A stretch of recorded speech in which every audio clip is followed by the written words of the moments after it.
Уважаеми пътешественици, с Дискордия ви представяме Food on the Road. Една идея за това как да пътувате, да готвите бързо, лесно, вкусно и усмихнато.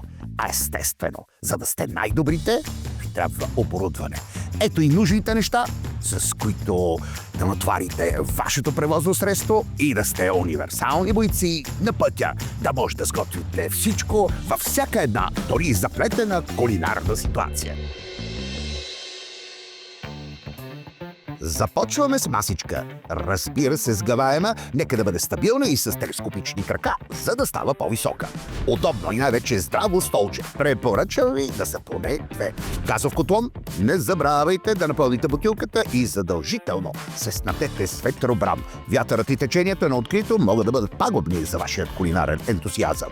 Задължително тиган. Препоръчвам той да е тип лок с незалепващо покритие и на всяка цена го снабдете с капак, за да е универсален боец. Тенджера 5 литрова с капак. А ако имате място, вземете и ето такава малка касаролка с дръжка, перфектна за притопляне на храна и индивидуални порции.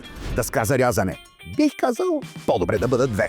Кухненски нож. Голям и удобен, но внимавайте, острието не трябва да е повече от 12 см, законово изискване на някои от държавите, в които ще попаднете, пътувайки и готвейки.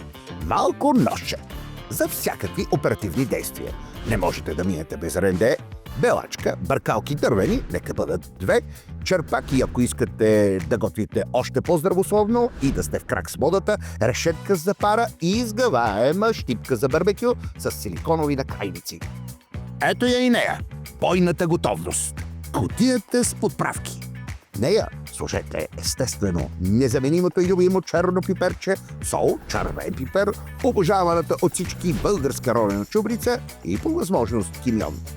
И за да е вкусна храната и поднесена красиво, 4 броя метални чини, 4 броя купички и 4 броя канчета, които са универсални бойци за всякакъв случай. Често казано, може да ги замените и с еднократни, но по-добре е да пазим природата. За да блесни вашата кухня, всичко необходимо за съхранение, пригледност и хигиена. Пластмасови кутии тип матрешка влизат една в друга, не заемат място и са перфектни. Стреч фолио, алуминиево фолио и за да блести всичко, домакинска хартия. Пакет еднократни кърпички, салфетки със съдържание на алкохол, обезмаслител, гъвички за миене, еднократни ръкавици и пликове за буклук.